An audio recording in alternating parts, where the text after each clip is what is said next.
भारत में express logistics sector जिस तेजी से बढ़ रहा है वो कमाल का है। आज हम इसी पर बात करेंगे।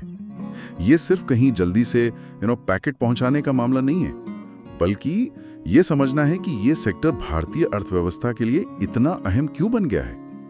हमारे पास इसके लिए एक बढ़िया सोर्स है, express industry council of India यानी EICI के CEO विजय कुमार का एक इंटरव्यू। ये हाल ही में एक लीडिंग लॉजिस्टिक पब्लिकेशन में छपा था। हम उसी के जो मुख्य बातें उन पर चर्चा करेंगे। तो आज हम क्या जानने की कोशिश कर रहे हैं? पहला, इस सेक्टर की जबरदस्त ग्रोथ के पीछे असली वजह क्या है? दूसरा, इसमें आर्टिफिशियल इंटेलिजेंस यानी AI जैसी नई टेक्नोलॉजी का क्या रोल है? और तीसरा, इंडस्ट्री और सरकार की जो नीतियां हैं वो मिलकर इसके भविष्य को कैसे दिशा दे रही हैं। चलिए फिर शुरू करते हैं इस कहानी को परत दर परत खोलना। ये सोचना वाकई दिलचस्प है कि हमारे दरवाजे पर आने वाला एक छोटा सा पार्सल देश की कितनी बड़ी आर्थिक तस्वीर का हिस्सा है। शुरुआत कुछ ऐसे आंकड़ों से करते हैं जो सोचने पर मजबूर करते हैं। पिछले वित्त वर्ष यानी FY 24 में ये इंडस्ट्री करीब 8 से 8.5 बिलियन अमेरिकी डॉलर की थी। भारतीय रुपया में समझे तो लगभग 70,000 से 75,000 करोड़ रुपए। और ये हर साल 15 से 18% की compounded annual growth rate CAGR से बढ़ रही है। ये सिर्फ एक डिलीवरी सर्विस नहीं रही, बल्कि अर्थव्यवस्था को चलाने वाला एक जरूरी पहिया बन गई है। बिल्कुल। और ये जो 15 से 18% की ग्रोथ रेट है ना, ये इसलिए भी खास है क्योंकि ये भारत की जो ओवरऑल GDP ग्रोथ रेट है उससे लगभग दुगनी या तिगुनी है। ये दिखाता है कि ये सेक्टर कितनी मजबूती से इकोनॉमी को आगे खींच रहा है। हाँ, सही कहा। और जैसा आपने कहा, ये सिर्फ आंकड़ों की बात नहीं है, इसका जमीनी असर बहुत बड़ा है। सोचिए, आज जो ई-कॉमर्स इतना फल फूल रहा है वो बिना एक कुशल एक्सप्रेस लॉजिस्टिक्स नेटवर्क के संभव ही नहीं होता। हाँ, ये बात तो है। और छोटे व्यापारियों MSMEs के लिए भी ये एक बड़ी राहत है। बिल्कुल। MSMEs को अब देश के कोने कोने में बैठे ग्राहकों तक पहुंचने का रास्ता मिल गया है। और रोजगार की बात करें तो इंटरव्यू के मुताबिक पिछले 7 सालों में इस सेक्टर ने नौकरियों को लगभग डबल कर दिया है। डबल? जी हाँ। आज करीब 28 से 30 लाख लोग डायरेक्ट या इनडायरेक्ट तरीके से इसी इंडस्ट्री से जुड़े हैं। यहाँ तक कि कोविड जैसे मुश्किल समय में भी जब सब कुछ थम सा गया था, इसी सेक्टर ने सप्लाई चेन को चालू रखा और जरूरी सामान लोगों तक पहुँचाया। इसने अपनी रेजिलेंस, अपनी मजबूती साबित की है। तो फिर इस तूफानी रफ्तार के पीछे क्या है? इंटरव्यू में कई वजह गिनाई गई हैं। एक तो ई-कॉमर्स का जबरदस्त उछाल है, फिर MSMEs का बढ़ता दायरा, ग्राहकों का पहले से ज्यादा टाइम पर डिलीवरी चाहना, टेक्नोलॉजी का विकास, सरकार का मैन्युफैक्चरिंग पर जोर, बढ़ती हुई डिजिटल कनेक्टिविटी और आजकल जो कंपनियां सीधे ग्राहकों को सामान बेच रही हैं यानी डायरेक्ट टू कस्टमर या D2C मॉडल, उसका बढ़ना, ये सब मिलकर इस ग्रोथ को हवा दे रहे हैं। मुझे ये बड़ा दिलचस्प लग रहा है कि ये सारी चीजें कैसे एक दूसरे से जुड़ी हुई हैं। जैसे लोग ज्यादा ऑनलाइन शॉपिंग कर रहे हैं क्योंकि इंटरनेट और स्मार्टफोन की पहुंच बढ़ी है, इससे समय पर और तेज डिलीवरी की मांग बढ़ी। इस मांग को पूरा करने के लिए लॉजिस्टिक्स कंपनियों ने टेक्नोलॉजी अपनाई जिससे वो और बेटर सर्विस दे पा रही हैं और इससे फिर ऑनलाइन शॉपिंग को और बढ़ावा मिल रहा है। ये एक तरह का पॉजिटिव साइकिल बन गया है ना? आपने बिल्कुल सही पकड़ा। ये सभी फैक्टर्स एक दूसरे को मजबूत करते हैं, एक तरह का फीडबैक लूप है। और अगर हम इसे थोड़ा और बड़े पैमाने पर देखें तो भारत जैसी विशाल और उभरती अर्थव्यवस्था के लिए एक मजबूत, तेज और भरोसेमंद लॉजिस्टिक्स नेटवर्क कितना जरूरी है ये साफ दिखता है। ये सिर्फ आम ग्राहकों तक सामान पहुंचाने यानी B2C, बिजनेस से कस्टमर के लिए ही नहीं, बल्कि उद्योगों के बीच माल की आवाजाही यानी B2B, business to business supply chain के लिए भी उतना ही जरूरी है। हाँ, उद्योगों को भी तो कच्चा माल और तैयार उत्पाद जल्दी से जल्दी चाहिए होता है, वरना प्रोडक्शन रुक सकता है। बिल्कुल। और आजकल तो एक नया ट्रेंड आया है क्विक कॉमर्स का। हाँ, 10-15 मिनट में डिलीवरी। जी, जो 10-15 मिनट में ग्रोसरी या दूसरा सामान डिलीवर करने का दावा करता है। ये सब भी तभी संभव है जब आपके पास एक बेहद कुशल एक्सप्रेस लॉजिस्टिक्स का बैकएंड हो। ये सारी कड़ियां मिलकर भारत को एक ग्लोबल मैन्युफैक्चरिंग और ट्रेडिंग हब बनने में मदद कर रही हैं। अब थोड़ा कस्टम्स और प्रक्रियाओं की बात करते हैं। इंटरव्यू में एक्सप्रेस कार्गो क्लियरेंस सिस्टम यानी ECCS का जिक्र आया है। बताया गया है कि भारतीय कस्टम्स और EICI ने मिलकर तैयार किया है। ये पूरी तरह से इलेक्ट्रॉनिक और पेपरलेस सिस्टम है। इसके आने से एयरपोर्ट्स पर कस्टम्स क्लियरेंस बहुत आसान और तेज हो गया है। लगता है ये काफी सफल रहा है, इसे कई अवार्ड्स भी मिले हैं। हाँ, ECCS वाकई एक बड़ी कामयाबी मानी जाती है। इसने क्लियरेंस टाइम को काफी कम किया है। और अब सुनने में आया है कि EICI कस्टम्स के साथ मिलकर एक और नए इंटीग्रेटेड सिस्टम पर काम कर रहा है। इसके लिए एक व्हाइट पेपर भी जारी किया गया है। इसमें ब्रीफ नाम की संस्था का भी जिक्र है। ये ब्रीफ क्या है? हाँ, ब्रीफ का पूरा नाम है bureau of research on industry and economic fundamentals. ये एक स्वतंत्र थिंक टैंक है जो इंडस्ट्री और अर्थव्यवस्था से जुड़े मुद्दों पर रिसर्च और विश्लेषण करती है। ECIC ने इनके साथ मिलकर ये व्हाइट पेपर इसलिए तैयार किया ताकि मौजूदा ECS की जो ताकतें हैं और भविष्य की जो ज़रूरतें हैं उनका एक ठोस विश्लेषण पेश किया जा सके, जिसके आधार पर अगले और बेहतर इंटीग्रेटेड सिस्टम की योजना बनाई जा सके। अच्छा, तो ये एक्सपर्ट एनालिसिस के लिए है ताकि अगला कदम सोच समझकर उठाया जाए। बिल्कुल। देखिए, आज के ग्लोबल कंपटीशन के दौर में अगर किसी देश का माल कस्टम्स में ही अटका रहे तो वो पिछड़ जाएगा। कस्टम्स प्रक्रियाएं जितनी सरल, तेज और पारदर्शी होंगी, उतना ही देश में व्यापार करना आसान होगा, जिसे हम ईज ऑफ डूइंग बिजनेस कहते हैं। सही बात है। ECCIC जैसी पहल ये दिखाती है कि जब इंडस्ट्री बॉडीज जैसे EICI और सरकारी एजेंसियां जैसे कस्टम्स विभाग मिल के काम करते हैं तो कैसे प्रक्रियाओं को सुधारा जा सकता है।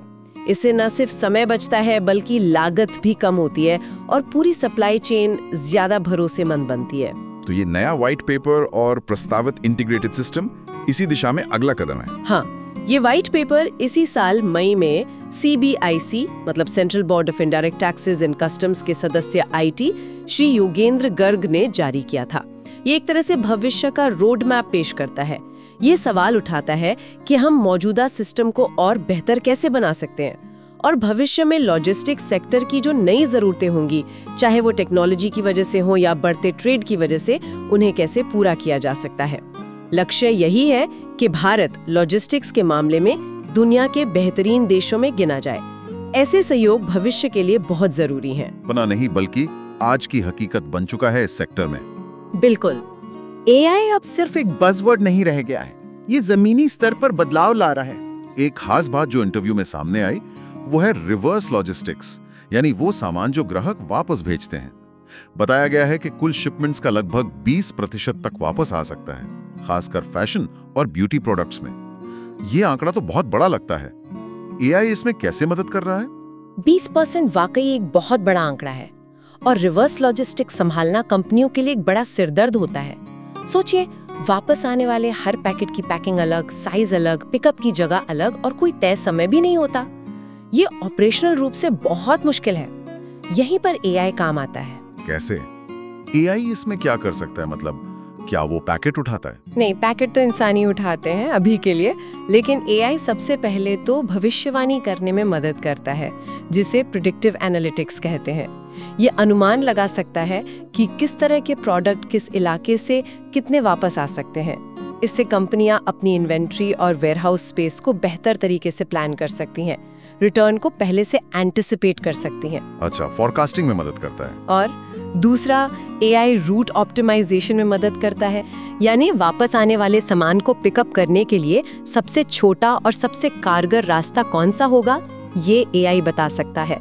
पिन कोड लेवल तक के डेटा का विश्लेषण करके ये पिकअप और रीप्रोसेसिंग के समय को काफी कम कर सकता है। अच्छा, मतलब ये पूरी वापसी की प्रक्रिया को स्मूथ बना देता है, लॉजिस्टिक्स को एफिशिएंट बनाता है। और इंटरव्यू में धोखाधड़ी यानी फ्रॉड का पता लगाने में भी AI के इस्तेमाल की बात कही गई है। ये कैसे होता है? कहा गया है कि कंपनियां पिछले ग्राहक अनुभवों के आधार पर फ्रॉड ऑर्डर पहचान रही हैं। हाँ, ये AI का एक और बहुत महत्वपूर्ण इस्तेमाल है इस सेक्टर में। कंपनियां अपने पिछले डेटा का विश्लेषण करती हैं, जैसे किस तरह के ऑर्डर में फ्रॉड ज्यादा होता है, कौन से पते संदिग्ध हैं, पेमेंट का तरीका क्या था, इस तरह की चीजें। AI इन पैटर्न को सीख लेता है और जब कोई नया ऑर्डर आता है तो वो इन पैटर्न से मिलान करके बता सकता है कि इसमें फ्रॉड होने की कितनी संभावना है। इंटरव्यू में एक चौंकाने वाली बात भी लिखी है कि कंपनियां सिर्फ फोन नंबर ही नहीं बल्कि मोबाइल फोन के हार्डवेयर यानी IMEI नंबर तक को ट्रैक कर रही हैं फ्रॉड पकड़ने के लिए। ये कुछ ज्यादा नहीं है? प्राइवेसी का सवाल नहीं है? देखिए, ये सवाल जरूर उठता है, लेकिन इसे फ्रॉड रोकने के नजरिए से देखना होगा। अक्सर फ्रॉड करने वाले लोग अलग अलग फोन नंबर इस्तेमाल करते हैं, लेकिन फोन डिवाइस तो वही रहता है। IMEI नंबर हर डिवाइस का यूनिक होता है। अगर कोई डिवाइस बार बार फ्रॉड वाले ऑर्डर्स से जुड़ा पाया जाता है तो AI उसे फ्लैग कर सकता है। ये कंपनियों को बड़े नुकसान से बचाता है। तो ये दिखाता है कि AI सिर्फ काम को तेज या आसानी नहीं बना रहा, बल्कि ये बिजनेस को सुरक्षित भी बना रहा है, रिस्क मैनेजमेंट में मदद कर रहा है। हाँ, इस नजरिए से देखें तो ये एक जरूरी कदम लगता है। अच्छा, गलत पतों को सुधारने में भी AI की भूमिका बताई गई है। बिल्कुल। भारत में पते अक्सर अधूरे या गलत लिखे होते हैं। ये एक बहुत बड़ी समस्या है डिलीवरी में। AI बड़ी मात्रा में डेटा का विश्लेषण करके, जैसे पुराने डिलीवरी रिकॉर्ड्स, जियो लोकेशन डेटा, इनके आधार पर संभावित सही पता सुझा सकता है या डिलीवरी एजेंट को रूट पर मदद कर सकता है। इससे डिलीवरी फेलियर कम होते हैं, दोबारा कोशिश करने का खर्चा बचता है और ग्राहक को भी सामान समय पर मिल जाता है। सही। तो कुल मिलाकर AI लागत कम कर रहा है, धोखाधड़ी रोक रहा है और ग्राहक अनुभव को बेहतर बना रहा है। ये पूरी इंडस्ट्री को ज्यादा कुशल और भरोसेमंद बना रहा है। तो अगर हम सारी बातों को समेटें तो क्या तस्वीर उभरती है? हमने देखा कि भारत का एक्सप्रेस लॉजिस्टिक्स सेक्टर जबरदस्त रफ्तार से बढ़ रहा है। इसके पीछे ई-कॉमर्स, छोटे उद्योगों का विकास, टेक्नोलॉजी और ग्राहकों की तेज डिलीवरी की बढ़ती मांग जैसे कई कारण हैं। ये सेक्टर अब सिर्फ सामान नहीं पहुंचाता, बल्कि लाखों नौकरियां दे रहा है और अर्थव्यवस्था का एक मजबूत स्तंभ बन गया है। हमने ये भी समझा कि कैसे ECIC जैसे सिस्टम के जरिए इंडस्ट्री और सरकार मिलकर कस्टम जैसी प्रक्रियाओं को आसान बना रहे हैं और कैसे AI जैसी नई तकनीकें कंपनियों को स्मार्ट बना रही हैं, चाहे वो रिवर्स लॉजिस्टिक्स की जटिलता को संभालना हो या फिर फ्रॉड को रोकना हो। हाँ, ये सब वर्तमान की तस्वीर है, जिसमें इंडस्ट्री और टेक्नोलॉजी मिलकर चुनौतियों का सामना कर रहे हैं और ग्रोथ को संभव बना रहे हैं। ECIC जैसी संस्थाएं इसमें अहम भूमिका निभा रही हैं। लेकिन अगर हम भविष्य की तरफ देखें तो एक सवाल मन में आता है। बताइए। आज हमने जिन AI एप्लीकेशंस की बात की, जैसे रिवर्स लॉजिस्टिक्स या फ्रॉड डिटेक्शन, वो ज्यादातर मौजूदा प्रक्रियाओं को बेहतर बनाने, उन्हें ऑप्टिमाइज करने पर केंद्रित हैं। मतलब जो अभी हो रहा है उसे और अच्छे से करना। हाँ, मौजूदा सिस्टम को सुधारने पर। बिल्कुल। लेकिन सोचिए, जब डिलीवरी के लिए ड्रोन का इस्तेमाल आम हो जाएगा या शायद हाइपरलूप जैसे नए तरीकों से माल ढुलाई होने लगेगी, तब क्या होगा? क्या आज के नियम कानून जैसे ECS या आज का इंफ्रास्ट्रक्चर जैसे सड़कें और एयरपोर्ट्स उस बिल्कुल नई तरह की टेक्नोलॉजी के लिए तैयार होंगे? ये एक बड़ा सवाल है। आज हम जो सुधार कर रहे हैं वो जरूरी है, इसमें कोई शक नहीं, लेकिन क्या वो भविष्य की उस बड़ी छलांग, उस नेक्स्ट बिग लीप के लिए काफी है? ये सोचने वाली बात है कि हमें भविष्य की उन तकनीकों के लिए आज से किस तरह की बुनियाद रखनी होगी जिनकी शायद आज हम पूरी तरह कल्पना भी नहीं कर सकते। क्या हमारी आज की तैयारी उस कल के लिए पर्याप्त है? ये एक विचार है जिसके बारे में शायद हमें और इंडस्ट्री को सोचना होगा।